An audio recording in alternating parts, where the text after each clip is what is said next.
안녕하세요. 곽 작가입니다. 오랜만이죠?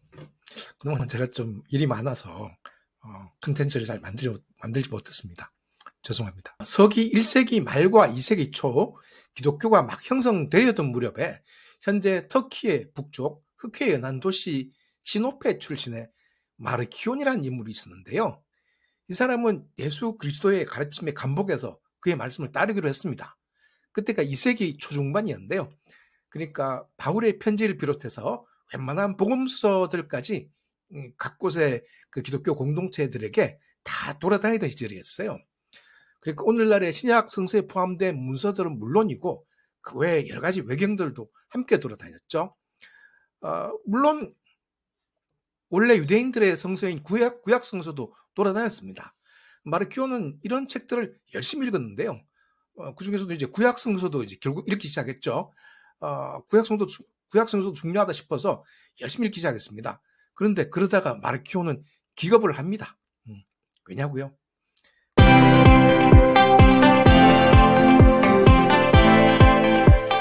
구약 성서에 나오는 하나님은 예수 그리스도가 말하는 그 사랑의 하나님과 이미지가 너무 달랐거든요. 신약의 하나님은 한마디로 사랑의 하나님이잖아요. 또 왼뺨을 맞으면 오른뺨을 내밀라고 가르치는 평화의 하나님이고, 근데 이 마르키온이라는 친구가 보기에 구약의 하나님은 너무 잔인한 겁니다. 툭하면 누굴 죽이라고 하고 뭐 이렇게 절멸을 시키라고 하고 뭐 가축까지 다 죽이라고 하고 그러잖아요. 그래서 마르키온은 마침내 구약과 신약의 하나님이 서로 다른 신이란 결론에 이르렀습니다. 그래서 이제 초기에 소위 그 마르키온파라는 이단이 탄생했는데요. 당시 마르키온은 사실 굉장히 이제 밝은 인물이었어요. 그래서 돈도 꽤 많이 벌었나 봐요. 그래서 이 친구가 당시 로마의 여러 교회들을 후원했다고 하거든요. 그래서 이 친구가 만약 성공했으면은 나중에 기독교가 구약은 없고 신약만 있는 그런 기독교가 됐을지도 모릅니다. 구약 성서는 그냥 유대교의 경전으로 남고 신약 성서도 마르키온이 특히 좋아했던 그 바울 서신 몇 개와 그리고 일부 복음서만 남았을 것 같습니다. 근데 이 구약 성서에서 마르키온이 보고 기겁한 부분은 어디일까요? 저는 짐작컨대 아마 여호수아서가 아닐까 싶어요. 구약 성서 중에서 모세오경에도 좀 잔인한 부분들이 있죠. 뭐 이렇게 장자들을 다 죽이라고 한다든가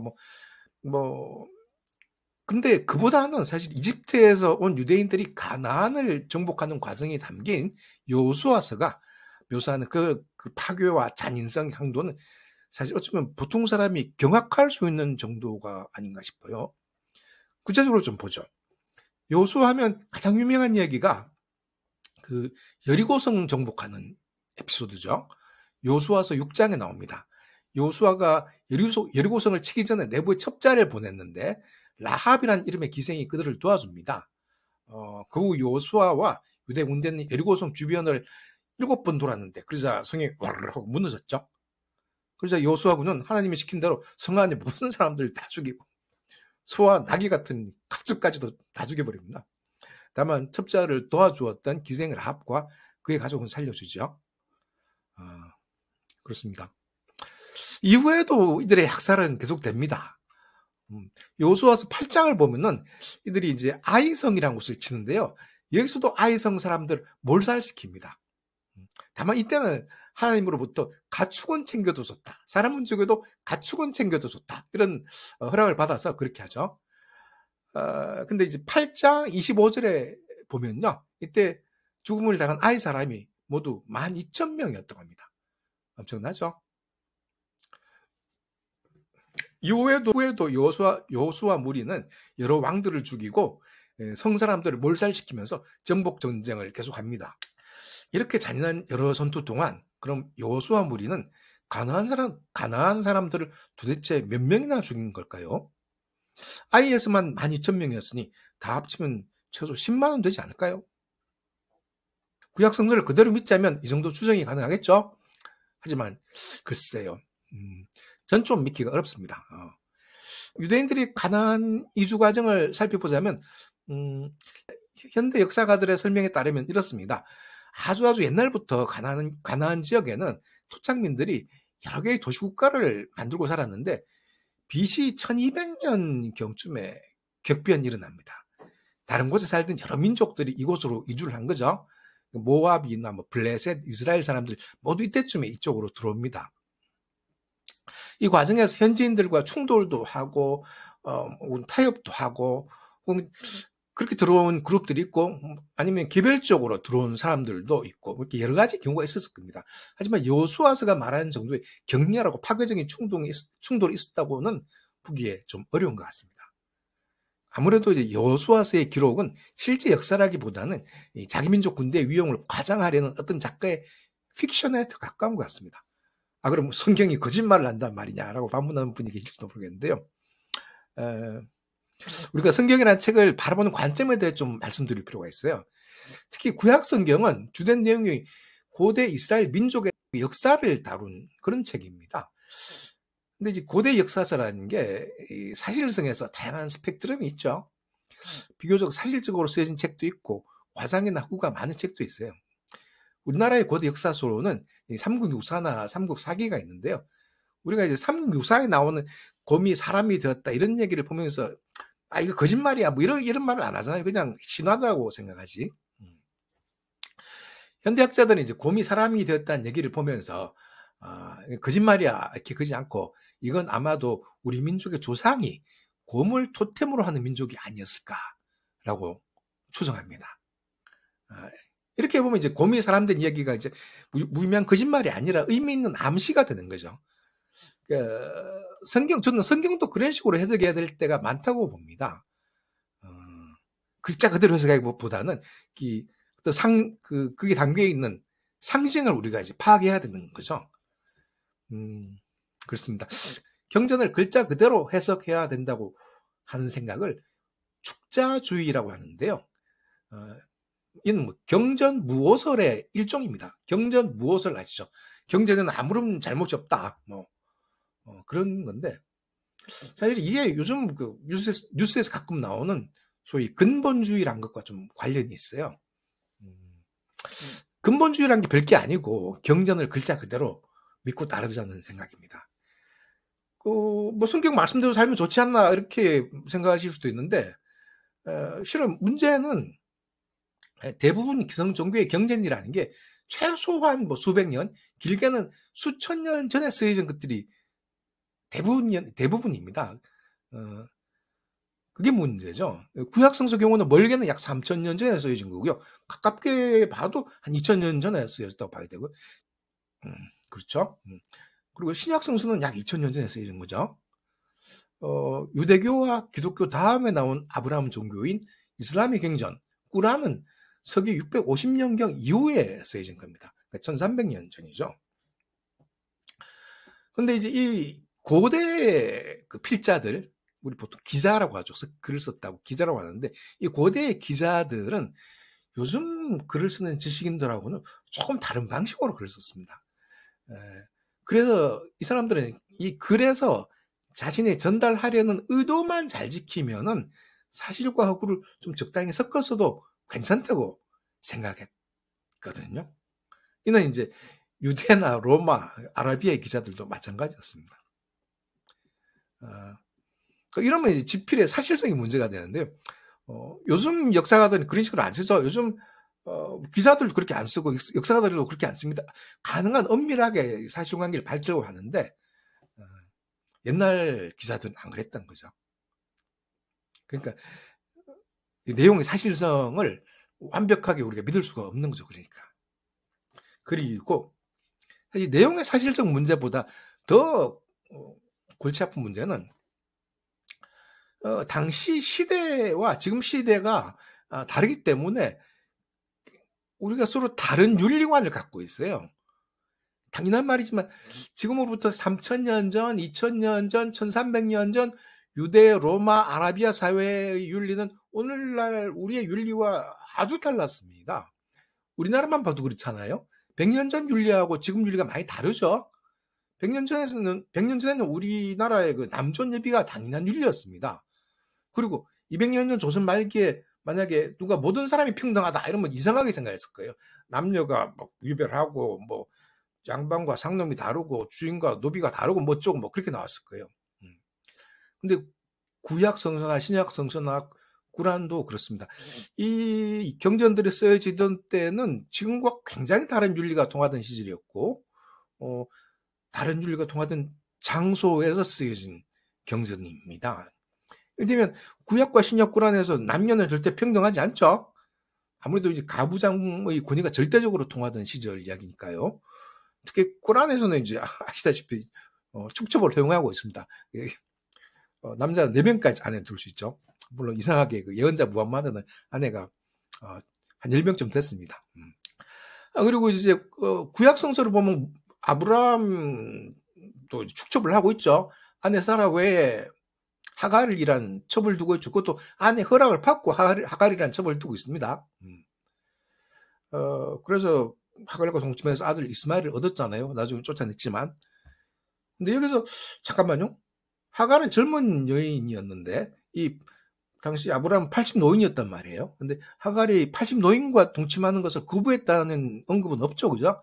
아마 당시는 주인이 요구하면 여종은 동침을 해줬어야 되는 거죠. 그죠? 아마도. 그리고 맞아.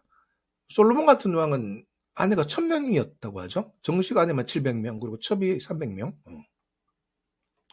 이렇게 이제 구약 성서나 구란이나 모두 이제 일부 다처제가 허용되는데요. 물론 이제 일처 다부제는 허용이 안 됩니다. 그렇습니다. 이 일부 다처제는 남녀 불평등의 한 사례에 불과하고요. 기독교 성경과 이슬람의 구란은 여러 구절을 통해 여성을 차별하고 있습니다.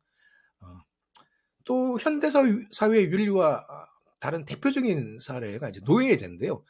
이집트나 바빌론에서 노예로 살던 그 유대인들 이야기도 나오고 뭐 성서 곳곳에 노예제의 흔적이 보이는데요. 자세히 읽어보면 노예가 되는 것이 비참하다는 인식은 분명히 있는데 노예제도 자체가 잘못이다 이렇게 말하는 사람은 별로 없는 것 같아요. 성서에서.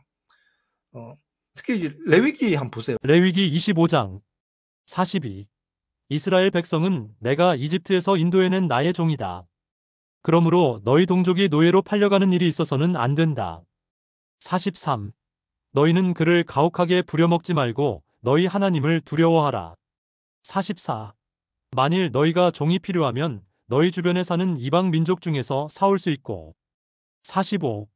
또 너희 가운데 사는 외국인의 자녀 중에서도 살 수 있다. 그들이 너희 땅에서 태어났어도 너희 소유가 될 것이다. 46. 또 너희는 그들을 너희 후손들에게 유산으로 물려줄 수도 있다. 그러나 너희가 너희 동족을 가혹하게 부려먹어서는 안 된다. 레위기 보면은 여호와가 노예를 허용하고 있습니다. 다만 이제 이스라엘 사람들은 니네들끼리 노예를 삼지 말, 웬만하면 노예를 삼지 말아라. 다른 민족은 노예를 삼아야 된다. 뭐 그런 식으로 이야기를 합니다. 이슬람의 경전이 꾸란에도 노예 이야기는 자주 나오는데요. 일단 사회에 노예가 존재하는 것을 당연하게 생각하고요. 특히 이제 전쟁에서 잡아온 포로는 돈을 받고 풀어주는지 아니면 노예로 쓸 수 있다. 이렇게 되어 있습니다. 그리고 남자는 자기 노예하고 그 여자 노예하고 그 여자의 의지와 관계없이 결혼할 수 있다고 가르칩니다. 꾸란 한번 볼까요? 알라가 무함마드에게 이렇게 말합니다. 무함마드여, 너에게 이외에 더 이상의 여자를 취하거나 이들을 아무리 아름다움에 반했다 해도 다른 아내와 교환하는 것은 금지한다. 다만 내 오른손이 소유한 여자는 예외이다. 너의 오른손이 소유한 여자. 다시 말해 노예를 뜻합니다.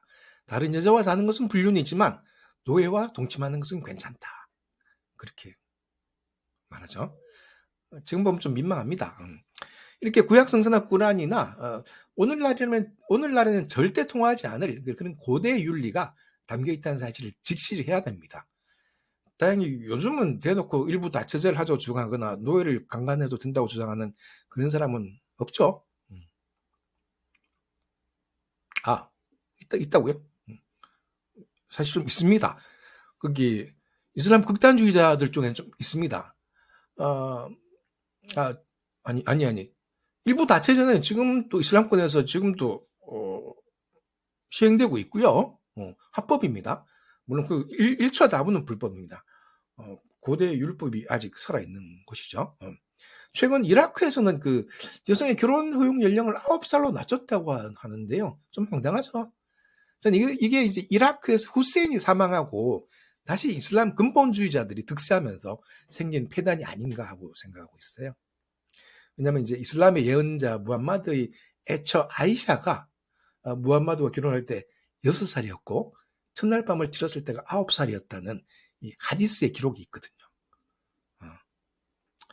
하여간 전 이렇게 고대의 경전을 지금 그대로 적용하려는 사람들은 문제가 많다고 봅니다. 종교도 시대와 사회를 완전히 초월해서 영원한 진리를 주장하는 게 아닙니다. 시대와 사회가 달라지면 종교도 달라져야죠. 어떤 종교가 탄생할 때 노예제도가 정상이었다고 지금 사회에서 노예를 부리겠다고 하면 곤란합니다. 경전에 노예를 부려도 된다고 쓰여 있으니까 지금도 노예를 부리는 게 옳다고 주장하면 그게 바로 종교적 근본주의죠. 경전에 이단자, 배교자를 죽이라고 되어 있으니까 이단자, 배교자를 잡아 죽이라. 그랬던 게 이제 유명한 종교재판이죠. 종교재판. 지금도 일부 국가에서는, 일부 이슬람 국가에서는 이단 혹은 배교하면 죽이는 곳이 있습니다. 중세 유럽에서는 실제로 이단 심판을 받고 화형을 당한 사람들이 숫하 있습니다.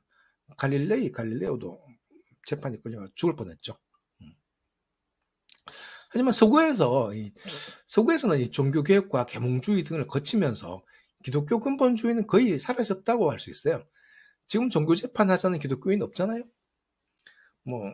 기독교를 버리고 불교나 이슬람으로 개종하는 사람을 죽이자 그런 기독교인도 없고요.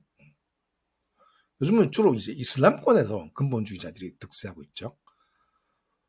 소위 아프가니스탄을 장악한 탈레반이 대표적이고요. 신정체제를 채택한 이란도 그런 사회죠. 사실 신정주의자가 정권을 장악하지 못했지만은 법과 제도에 이슬람 율법을 채택한 나라도 많아요. 소위 샤리아죠. 파키스탄이나 이미 언급한 그 이라크 같은 나라가 대표적입니다. 이런 나라에서는 이슬람을 비판하거나 예언자 무함마드를 비판하면 진짜로 맞아 죽을 수도 있습니다. 설마 이 투명천지에 그런 일이 일어날 수 있을까? 하지만 실제로 가끔 일어납니다. 우리 입장에서 보면은 그야말로 보수 중에서도 극보수, 수구 중에서도 극수구적인 행태라고 할 수 있습니다. 역사적으로 보면 완전히 반동이고요. 실은 탈레반이나 아이시스, 하마스, 헤즈볼라 이런 조직들이 다 그래요. 서구와 우리나라 일부 지식인들은 하마스 같은 집단을 그 제국주의와 싸우는 독립운동가쯤으로 보는 경향이 있는데요. 큰 착각입니다. 그냥 이슬람 근본주의 단체들이에요. 이슬람 경전인 꾸란과 하디스에 기반한 샤리아법으로 다스리는 나라를 만드는 게 이들의 목표입니다. 이를테면 하마스는 자기들 헌장에 그렇게 써놓았어요. 유대인을 죽이고 알라의 나라를 만드는 게 목표다. 이렇게 써놨어요. 근데 전 세계 특히 이제 좌파 지식인들이 이들을 응원하는 경향이 있는데요. 이건 큰 실수하는 겁니다, 사실. 이러한 혁명의 사례에서도 볼 수 있듯이 이들은 자기들이 정권을 잡으면 자국 내 좌파 세력부터 박멸합니다. 왜냐? 좌파 세력이 본인들한테 가장 위협이 되는 세력이니까요. 이러한 혁명이 그런 식으로 이루어졌습니다. 그 이슬람 근본주의자들과 이란 내 좌파 세력이 연합해서 혁명을 했는데 이슬람 근본주의자들이 좌파 세력을 숙청했죠. 그래서 호메이니를 중심으로 그 근본주의자들이 정권을 차지했죠. 그렇습니다. 좀 돌아왔는데요. 다시 여호수아서로 돌아가자면 구약에서 여호수아서는 모세오경 다음에 나오죠. 앞이 모세오경, 즉 창세기, 출애굽기, 레위기, 민수기, 신명기까지는 전통적으로 이제 모세가 집필한 것으로 알려져 있습니다. 진짜로 그게 다 모세가 쓴 거라면은 약 BC 13세기에서 BC 15세기 사이쯤으로 봐야 됩니다. 굉장한 옛날이죠. 고구려 백제 신라도 BC 1세기쯤 생겼으니까요. 하지만 신명기 마지막 부분을 보면은 모세가 죽는 장면이 나와요. 그러니까 그걸 모세가 썼다고 보기는 어렵죠. 그래서 전부 모세가 쓴 건 아니고 마지막 그 장면은 이제 여호수아서가 썼다 뭐 이렇게 말하기도 합니다. 그러나 현대학자들은 모세오경이 모세가 쓴 게 아니고 한참 후에 이제 여러 명의 유대 학자들이 쓴 것이 모여가지고 이제 만들어진 걸로 봅니다. BC 10세기쯤에 모세오경을 이루는 최초의 문서가 좀 쓰여지고 그 수백 년 동안 유대 학자들이 이렇게 자꾸 가필하고 편집하고 해서 결국 완성된 건 한 바빌론 유수쯤 그때쯤 완성된 걸로 봅니다. BC 6세기죠, 그러니까. 모세오경 다음에 여호수아서도 마찬가지로 여호수아서가 쓴 게 아니고 유대 학자들이 쓴 거라고 봅니다. 특히 여호수아서는 그 사사기, 사무엘, 열왕기까지 합쳐서 신명기 역사서라고 불리는 책 중 하나인데요. 이 신명기 역사서들은 대개 BC 6세기나 5세기 사이 요시아 왕 때쯤부터 해서 바빌론 유수 시기 혹은 그 직후까지 집필된 걸로 보통 추정합니다. 그래서 앞서 말한 마르키온이 경악했을 법한 그 여호수아서의 내용이 사실일까요? 그게 중요하죠. 결론적으로 말하면 사실이 아닐 가능성이 높습니다.